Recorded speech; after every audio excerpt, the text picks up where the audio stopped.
नमस्कार मित्रांनो, आज आहे 30 मार्च आणि लपंडाव या मालिकेमध्ये आपण पाहणार आहोत की कान्हा सरकारला चक्क तोंडावर म्हणतो की तो नोकरीवर येणार नाही. त्याचबरोबर सखीची खरी आई तिला असं काहीतरी सुचवते की ज्यामुळे सखी खऱ्या आणि खोट्या तेजस्विनी कामतला लवकरच ओळखू शकेन. पण याचा पत्ता या मनस्विनीला लागलाय. त्याचबरोबर मित्रांनो, काल मी एक पोस्ट टाकली होती, तर मी गावावरून परत आली आहे आणि हो, मी थोडी टायर्ड फील करत आहे, तरी सुद्धा मी तुम्हाला रिव्ह्यू देणार आहे. आणि काल म्हणजे रविवारी लपंडाव या मालिकेचा एपिसोड आला नव्हता मित्रांनो, तरी सुद्धा खूप साऱ्या चॅनल्सनी व्ह्यूज साठी खोटे रिव्ह्यूज दिले आहेत, खोटं सांगितलंय. तर ते पूर्णपणे खोटं आहे, त्यावर अजिबात विश्वास ठेवू नका. तर मित्रांनो, सुरू करूया आजच्या भागाला. तर मित्रांनो, सगळेजण आता डायनिंग वर बसले असतात नाश्ता करायला आणि आपण काल बघितलं होतं की या खोट्या मनस्विनीला कोणीच मान दिला नाही, कोणीच तिच्यासाठी उभं राहिलं नाही. पण सखीच्या खऱ्या आईला म्हणजे खऱ्या तेजस्विनीला ती जशी समोर आली, सगळ्यांनी तिच्याकडे बघून सगळेजण तिच्यासाठी उभं राहिले होते. हे सगळं बघून आता ही मनस्विनी विचार करत असते मनातच तिच्या की काहीतरी मला करावं लागेल आणि सखीला माझ्याकडे मला वळवावं लागेल. माझ्याकडे वेळ फार कमी आहे, काय करू याचा विचार ती करत असते. तर बघा मित्रांनो, काय होतं तितक्यात कान्हा सखीला इशारा करतो आणि तो टोस्ट कडे बघतो. तर आता सखी सुद्धा कान्हाकडे बघते आणि तिची मांडो लावते. कान्हा इशाऱ्यातच तिला म्हणत असतो की हीच वेळ आहे. आणि आपल्याला फ्लॅशबॅक दाखवलं जातं की नाश्त्याला खाली यायच्या आधीच कान्हा आणि सखीने एक प्लॅनिंग केलं होतं छोटूसं.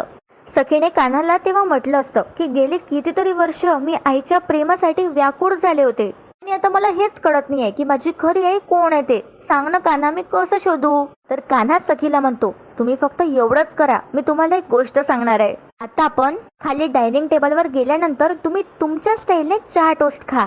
सखी म्हणते, म्हणजे मला नाही कळलं, चहा टोस्ट खाल्ल्याने काय होणार आहे? तर कान्हा म्हणतो, तुम्ही फक्त तुमच्या स्टाईल मध्ये चहा टोस्ट खा, मग तुम्हाला आपोआप कळेल. असं यांचं छोटं प्लॅनिंग झालं असतं खाली यायच्या आधी. आणि सखीला आता हे आठवतं आणि सखी लगेच आता प्रेझेंट मध्ये डायनिंग वर तिचं चालू करते प्लॅनिंग. जसं तिला कान्हाने सांगितलं होतं ती तसंच करते. एक प्लेट घेते, त्यामध्ये 2 टोस्ट टाकते आणि वरून ती चहा होते.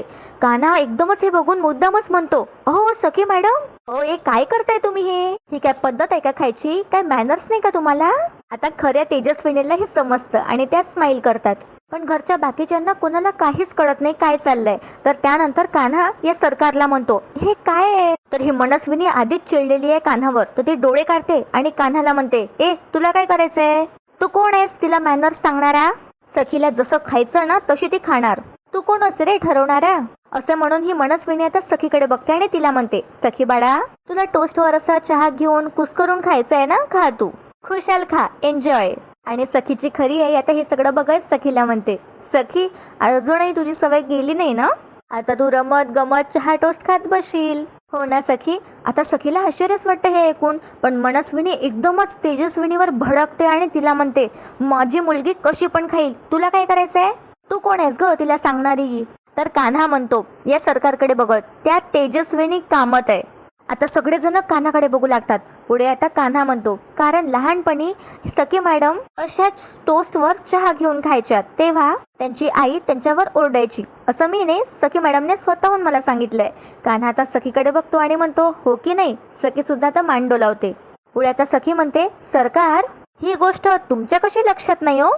आणि खरी तेजस्विनी सुद्धा म्हणते आता मनस्विनीला, उत्तर देतेयस ना मनस्विनी? मला ऐकायचं आहे तुझं उत्तर. आता सगळ्यांची नजर या सरकारवर असते. सखी परत एकदा विचारते, सांगा ना सरकार, ही गोष्ट तुम्हाला लक्षात कशी नाही? तर बघा मित्रांनो, ही मनस्विनी बरोबर बाजी पलटवते आणि सखीला म्हणते, तुला कोणी सांगितलं ग की माझ्या लक्षात नाही आहे ही गोष्ट? अगं ऑफकोर्स लक्षात आहे माझ्या. अगं माझ्या सखीची गोष्ट आहे, कशी लक्षात नसेल? आणि पुढे ही मनस्विनी मुद्दामच म्हणते, आणि हो, ते लहानपणी जेव्हा तू असं खायची ना, तेव्हा खरंच मला नाही आवडायचं, कारण तू खूप रमत गमत खायचीस. आता यांचे सगळ्यांचे वर्ड्स वापरून हीच बरोबर त्या सखीच्या प्रश्नाचं उत्तर देते. आणि पुढे ही मनस्विनीला सांगते, अगं सखी, तुझा वेळ जायचा आणि तुझा अभ्यास व्हायचा नाही, हो ना? आणि माझं हेच कारण होतं तुझ्यावर चिडण्याचं, रागवण्याचं. पण आता काय सखी, तो पिरियड संपलाय आता तू मोठी झाली आहेस, का चिडेल मी तुझ्यावर? तर आता कान्हा म्हणतो, नाही पण तरी सुद्धा. आणि पुढे तो काही बोलणार तितक्यात मनस्विनी त्याला बोट दाखवते आणि शांत राहायला सांगते. त्याला म्हणते, इनफ, मला ऑफिसला जायचंय. कारण काय ना, हा लपंडाव 4 दिवसात संपेल, नाही संपणार, आय डोंट केअर. पण मी एवढं मोठं कामात एम्पायर जे उभं केलंय ना, त्याचं काम थांबता कामा नये. इथे एकच फॅमिली आहे, पण तिथे मला हजारो फॅमिली सांभाळायच्या आहे. मला त्यांचा विचार करावा लागतो. सो मला घरी बसून चालणार नाहीये. आता तेजस्विनीचा चेहरा जरा पडला असतो. तर आता ही मनस्विनी मुद्दामच तिच्याकडे बघत म्हणते, शिवाय माझा राघव नाही आहे इथे आता माझ्यासोबत. पण मला खात्री आहे ते जिथे कुठे असतील तिथून ते वरून मला बघत असणार. आणि त्यांना असं नाही आवडणार हे मला असं बघणं की मी घरी बसून आहे. आणि बयाच दिवशी डोळ्यात वगैरे पाणी आणते आणि म्हणते, सो मला त्यांच्यासाठी माझ्या राघवसाठी तरी मला करावं लागेल. आणि मुद्दामच ती तेजस्विनीकडे बघते आणि म्हणते, हो ना ग ताई. तर खऱ्या तेजस्विनीला हिचा नाटकेपणा सहन नसतो होत, तरी सुद्धा ती अवॉइड करते. ही उर्मिला तर मूर्खच, हिला तर खरंच वाटत असतं. त्यानंतर ही मनस्विनी सगळ्यांना म्हणते, एनिवेज येते मी. आणि तिचे डोळे वगैरे पुसते ती आणि उठते. आता हा परशू टोस्ट खात असतो आणि ती तिला खाऊ सुद्धा देत नाही त्याला. आणि त्याच्याकडे ती रागानेच बघते. तर हा परशू एकदम उठून उभा राहतो आणि कानाकडे बघतो. त्याला म्हणतो, कान्हा तू पण चल. तर आता कान्हा म्हणतो, नो. असं एकदम याच्या तोंडावर म्हणतो. आणि त्यानंतर तो परशूला पुढे सांगतो, मी 4 दिवसाची सुट्टी टाकली आहे. तर ही मनस्विनी एकदम रागात बघते कानाकडे. कान्हा म्हणतो, काय झालं? नाही काय ना, हा जो काही पुढचा काळ आहे तो माझ्यासाठी फार महत्वाचा आहे, म्हणून मी सुट्टी टाकली. आणि माझ्या ज्या काही वर्षभराच्या सुट्ट्या आहेत ना प्री अप्रूव्ड, त्यातनंच मी 3 दिवसाच्या सुट्ट्या टाकल्या आहेत. आणि त्यानंतर कान्हा परशूकडे बघतो आणि त्याला टोमणा मारत म्हणतो, तसा मी तुम्हाला मेलही केला होता, बघत नाही का तुम्ही मेल वगैरे? त्यानंतर कान्हा सरकारकडे बघतो आणि म्हणतो, काहीच काम नाही करत आहे. तर ही जी मनस्विनी आहे ती परशूला बोट दाखवते आणि त्याला इशारा करते, चल म्हणून. त्यानंतर कान्हा या सरकारकडे हसतच बघतो, स्माइलच करत असतो. ही मनस्विनी सगळ्यांकडे बघते एकदा, म्हणजे तेजस्विनी, सखी आणि कान्हाकडे, आणि तिथून निघून जाते. पण आता सखी प्रश्नातच पडते. सखी आणि कान्हाने जो प्लॅन बनवला होता तो इथे आता थोडा फ्लॉप झाला असतो. आता ही मनस्विनी तिच्या ऑफिसमध्ये येते आणि तिच्या कॅबिन मध्ये जाते. आणि तिथे गेल्यावर तिला सगळं आठवत असतं की कसं कोणीच तिच्यासाठी आज उभं राहिलं नाही ब्रेकफास्ट मध्ये. आणि तिला तो तिचा खूप मोठा अपमान वाटत असतो. तितक्यात तिथे आता परशू येतो आणि टेबलवरचा पेपर वेट ही परशूला फेकून मारणार असते.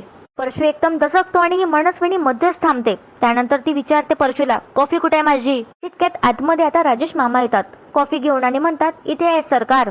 आणि तो या मनस्विनीला कॉफी देतो. तर ही मनस्विनी राजेश मामांकडे रागातच बघते. आणि मनस्विनीला एकदम बर्थडे पार्टी मधला आठवतो, जेव्हा खरी तेजस्विनीने राजेश मामांची चौकशी केली होती, त्यांच्याशी ती नीट बोलली होती की तुमची बायको कशी आहे, मुलगी कशी आहे. याच्यावरून राजेशच्या लक्षात आलंच असणार सगळं. हे हिच्या आता प्रेझेंट मध्ये लक्षात येतं. आणि राजेश मामाचा ॲटिट्यूड हा वेगळाच असतो नेहमीपेक्षा. ते आता या सरकारला अजिबात घाबरत नसतात. तर ही मनस्विनी त्यांना म्हणते, काहीतरी विसरत आहे असं वाटत नाही का तुम्हाला? तर राजेश मामा म्हणतात, मी विसरलो? काय विसरलो मी? परशू सुद्धा आता आश्चर्यानेच बघतो या सगळ्याकडे. पुढे आता ही मनस्विनी म्हणते, आल्या गुड मॉर्निंग म्हणायचं असतं. तर हे राजेश मामा म्हणतात, ओह ते काय, लक्षात आहे माझ्या, पण नाही म्हटलं. तर ही मनस्विनी आता ओरडते राजेश मामावर आणि म्हणते, का नाही म्हटलं? काय झालंय? सरकारची भीती वाटायची बंद झाली का? तुला इथे नोकरी करायची आहे ना?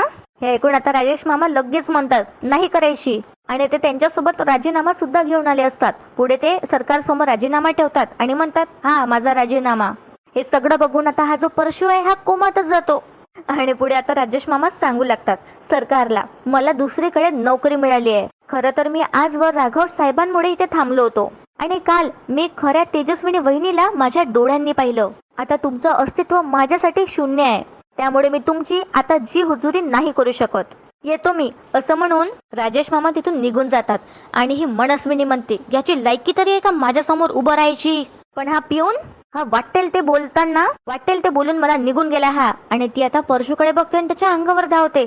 परशू आता त्याची मान खाली टाकतो आणि तो गप्प असतो. तर ही मनस्विनी परशूला म्हणते, काय चाललंय? कंपनीतली माणसं सुद्धा काही पण बोलतीये, तू सुद्धा असंच काहीतरी सुनावशील आणि निघून जाशील. तर हा परशू आता घाबरतच म्हणतो, नाही सरकार, मी असं का करेन? तर ही मनस्विनी त्याच्या अंगावर जाते, त्याची कॉलर पकडते आणि त्याला म्हणते, सांग ना काय भरोसा? काय रे परशू, काय चाललंय? माझी भीती वाटायची बंद झाली आहे का? तर परशू म्हणतो, नाही सरकार, असं नाही. खरं तर मी असं का वागेन? आणि ही मनस्विनी त्याला सोडते हातात, म्हणते, आउट. परशू निघून जातो. पण हिला हिचा राग कंट्रोलच होत नाही, कारण एक पिऊन सुद्धा हिला चांगलाच बोलून गेला असते असं हिला वाटत असतो. त्यानंतर ती तिच्या ड्रॉवर मधली रिव्हॉल्वर काढते आणि ती काहीतरी तिच्या डोक्यात ती प्लॅन करत असते. मित्रांनो, आता सीन शिफ्ट होतो. कान्हा किरणला बाहेर भेटायला आला असतो आणि दोघेही आता चहा पित असतात. किरण कान्हाला म्हणतो, शॉर्ट लागला यार बर्थडेच्या दिवशी डोक्याला, त्या सरकारच्या तर चांगलंच लक्षात राहणार आहे हा बर्थडे. कान्हा म्हणतो, हो लक्षात तर राहणारच आहे, कदाचित लक्षात राहील हा तिचा शेवटचा बर्थडे असेल. किरण म्हणतो आता कान्हाला, पण ही बाई इतकी पोचलेली असेल असं वाटलं नव्हतं. तर कान्हा म्हणतो, जी बाई स्वतःच्या सख्या बहिणीला 12 वर्ष डांबून ठेवू शकते ती काही पण करू शकते. तिचा अंदाज लागणं अवघडच आहे. म्हणजे तिची परफेक्ट नस आपल्या हातात आली ना तर तिला ट्रॅप करता येईल. पुढे आता कान्हा किरणला म्हणतो, मला नाही वाटत की सरकारला सखीच्या बालपणाबद्दल फार काही माहिती असेल म्हणून. किरण म्हणतो, पण तरी सुद्धा तिने चहाच्या गोष्टीवरून, चहा टोस्टच्या गोष्टीवरून सकाळी स्वतःला सोडून घेतलंस ना. अरे कान्हा, ती बाई प्रचंड हुशार आहे, मला नाही वाटत ती सहजासहजी अडकेल. कान्हा म्हणतो, तुझं म्हणणं तसं बरोबर आहे किरण, पण काय आहे ना, ती ओव्हर कॉन्फिडंट पण तेवढीच आहे. आणि माझे बाबा नेहमी म्हणायचे, ओव्हर कॉन्फिडंट माणसं ही स्वतःसाठी खड्डा खोदत असतात. हा तिचा भाजीला आत्मविश्वास आहे ना, तो तिला आंधळं करणार, तू बघच. किरण म्हणतो, नाही, मला नाही वाटत ती ओव्हर कॉन्फिडंट आहे. ती किती दाखवत असली ना बाहेरून, तरी ती आतून प्रचंड घाबरली आहे. त्यामुळे ती सावध असणार आहे आणि ती सावध असताना कुठलीही चूक करणार नाही. कान्हा, तिला ओव्हर कॉन्फिडंटच राहू दिलं पाहिजे, म्हणजे ती काहीतरी चूक करेल. ती सतत जिंकतेय असं तिला दाखवून दे आणि काहीतरी कर, म्हणजे ती काहीतरी चूक करेल. पुढे आता किरण म्हणतो, एनिवेज मला आहे ना काही डॉक्युमेंट्सवर तुझ्या सह्या हव्या होत्या. असं म्हणून आता किरण त्याच्या बॅगेतून काहीतरी डॉक्युमेंट्स काढतो. तितक्यात कोणीतरी मुद्दामच यांना धक्का देऊन जातो. कान्हाचे डॉक्युमेंट्स खाली पडतात. किरण म्हणतो, ए बघून चाल ना त्या पोराला. आणि त्यानंतर कान्हा आता खाली बघतो आणि त्याच्या डोक्यात काहीतरी प्लॅन येतो. मित्रांनो, आता सखी तिच्या रूम मध्ये असते आणि ती बाथरूम मध्ये आली असते. तिला आता पार्टीमधलं सगळं आठवतं आणि तिला काही समजत नसतं की तिचं समोर जे चालू आहे ते खरं कोण आहे, कोण खोटं आहे. त्यानंतर सखी तिच्या डोळ्यावर पाणी मारते, तिच्या तोंडावर पाणी मारते. तितक्यात सखीची खरी आई तिथे येते. सखीला ती टॉवेल दे. सखी आता थँक्यू म्हणते, तिचा चेहरा पुसते. तेजस्विनी आता सखीकडे बघते आणि म्हणते, अजूनही आरशासमोर उभं राहून विचार करण्याची सवय गेली नाही ना तुझी. सखी म्हणते, तुम्हाला कसं माहिती. तर बघा मित्रांनो, तेजस्विनी सखीला आता काहीतरी सुचवणार आहे. तर आता तेजस्विनी सखीला म्हणते, जेव्हा गोष्टी आपसूक समोर येतात ना तेव्हा त्या स्वीकारायच्या असतात सखी. पण अजूनही तुला खऱ्या खोट्याची ओळख नाही पडत आहे ना, कसला एवढा विचार करतेस ग. सखी म्हणते, मी आज 21 वर्षांची आहे. माझ्या आयुष्यातले सुरुवातीची जी 10 वर्ष होती ना तेव्हाची आठवणीतली आई खूप प्रेमळ होती, खूपच मायाळू. आणि पुढची 10 वर्ष मी माझं आयुष्य जिच्यासोबत घालवलंय तिने मला आई नाही तर सरकार म्हणायला शिकवलंय. ती मनाने खूप वृक्ष आहे, कोरडी आहे. ह्या सगळ्या गोष्टी एकदम अचानक घडत गेल्या. आईचं वागणं बदललं, पण मी त्याची सवय लावून घेतली. कधी ना कधी मी तिचं प्रेम जिंकून दाखवेल अशी आशा होती माझ्या मनात. पण आता काल जे काही घडलं ते सगळं अचानक घडलं. मला हा सगळाच एक मोठा भ्रम वाटतोय, म्हणजे काहीच समजत नाहीये. मनात पूर्ण चलबिचल चालू आहे आणि काही निर्णय सुद्धा नाही घेता येत आहे. त्यावर आता तेजस्विनी सखीला म्हणते, तू शांत हो. जेव्हा कोणताच निर्णय येता येत नसेल ना तेव्हा त्या गोष्टींसाठी वेळ द्यावा. सत्य कधी ना कधी समोर येतच आणि ते येणारच आहे. तर मित्रांनो, तितक्यात सरकार येते आता सखीच्या खोलीत आणि तिला आतमधून आवाज येत असतो सखी आणि तिच्या खऱ्या आईच्या बोलण्याचा. त्यानंतर तेजस्विनी सखीला म्हणत असते, आपल्या दोघींकडे पण वेळ खूप कमी आहे, मग अशा वेळेला दुसरा पर्याय निवडायचा. सखी विचारते, कुठला. तर तिची आई सांगू लागते, प्रश्न विचारायचेत. सरकार आता हे सगळं ऐकत असते.